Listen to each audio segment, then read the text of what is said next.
Every aspiring lawyer needs a mentor. Early as now, one fresh blood like I am must be looking at one or more lawyers as their #goals. Indeed, Grace. Let me just quote Maya Angelou. She said, in order to be a mentor and an effective one must care. You must care. You don't have to know how many square miles are in Idaho. You don't need to know what is the chemical makeup of chemistry or blood or water. Know what you know and care about the person. Care about what you know and care about the person you're sharing with. Thank you, Grace and Josh. But now, classmates, let me bring to you the short feature video of our esteemed lawyers in Iloilo City that are lawyers from the government and academia. But now here they are. You are a resident of Iloilo City. You already probably heard about her a lot and saw her on various social media platforms, posters, and more. And of course, as a first-year law student, Section A of Central Philippine University. Of course we know her. My goodness! Our first resource speaker, Attorney Suzette A. Mamon.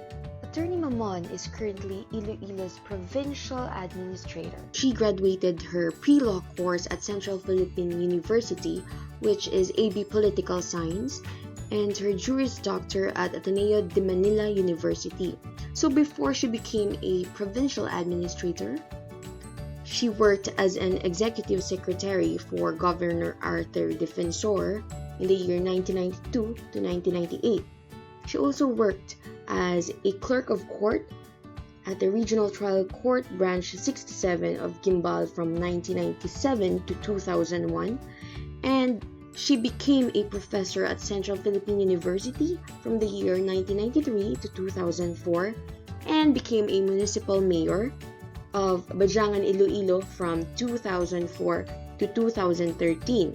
From 2013 up to the present, she is a legal officer and a chief of staff of Iloilo Provincial Government. Attorney Cedric Silvio Haranilia has had extensive experience in government service, particularly as Regional Counsel of the Department of Interior and Local Government, a position he's held since 2012. His work in the DLG involves the implementation of the Ombudsman's decisions against local officials. Attorney Haranilia holds a Bachelor of Laws degree from the University of Iloilo. He finished his BA in Political Science from West Visayas State University in 2003. Before going into government service, he worked as a lawyer at the Baha Law Firm from 2008 to July 2012.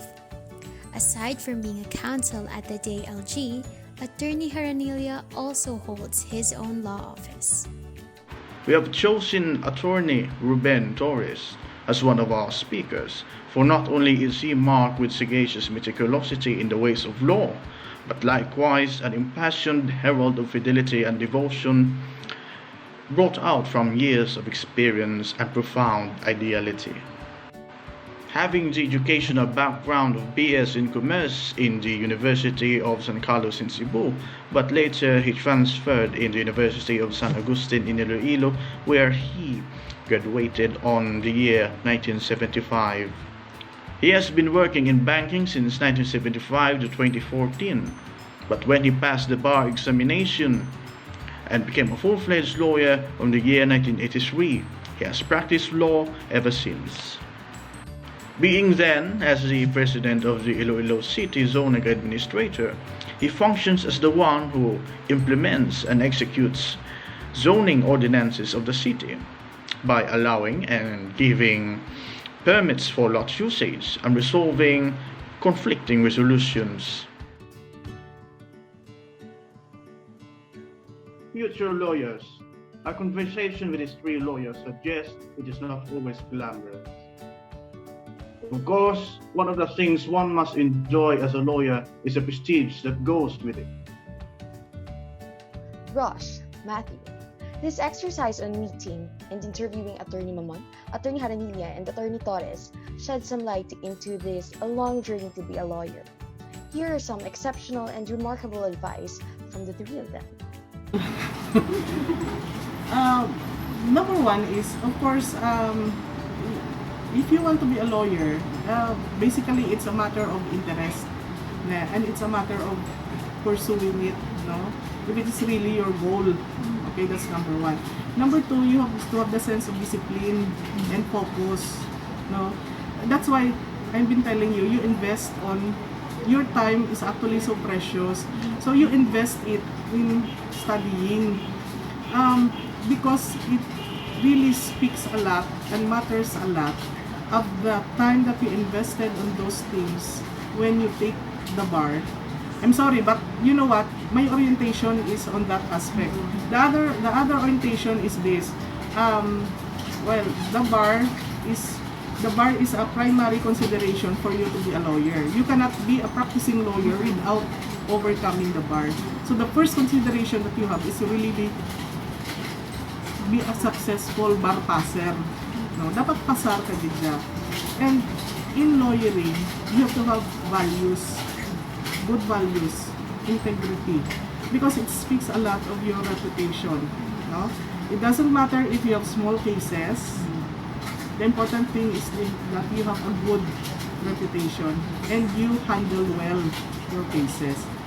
There's no big or small cases, no, but meaningful ones, no. Lastly, of course, it's all about service, no, such that at the end of the day, you can just sit down and tell yourself, well, I have given something, I have made that person happy, my motion was granted, so proceed na kami. Small things would count a lot to make a difference in the life of that person. Walang na, no? It's still all about service. Whether you're a lawyer or you're a public servant, no? I only advise what my mentors in the College of Law have always advised us is just to study hard, read all the books from cover to cover, even if you read these books 10 to 20 times from cover to cover. And you must understand the law, be patient, no? Be diligent in your studies, that's all. That's the key to passing the bar.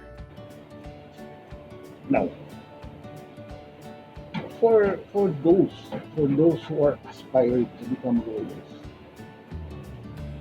I'd like to share this.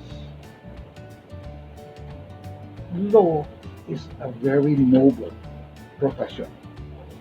Noble, in fact, that during the olden times, you cannot be a lawyer if you were not a member of that select group of men who composed the courts of the kings.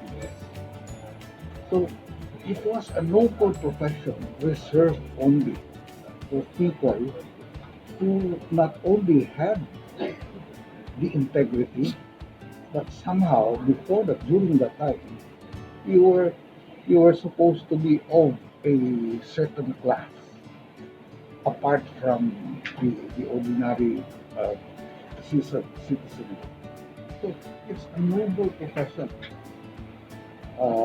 It is not a craft. It is not a what do you call this? It is not it's not a money it's not supposed to be a money-making venture. In fact, it is, the noble thing about it is that lawyers are supposed to assist or to be looking always for the truth of everything. So it's like saying, if you want to become a lawyer, money should never be the overriding consideration in the exercise of your profession. Assisting in the interpretation, that's enriching the jurisprudence, ferreting out the truth, TRUTH, It's very paramount because justice can only be served if the truth is declared or it is found. The very foundation of justice is truth. So lawyers are supposed to assist. In fact, are required to be the vanguards of truth. We need to embrace whatever we've learned in this video and take into heart every advice that they gave us. This journey won't be easy, but it will be worth it.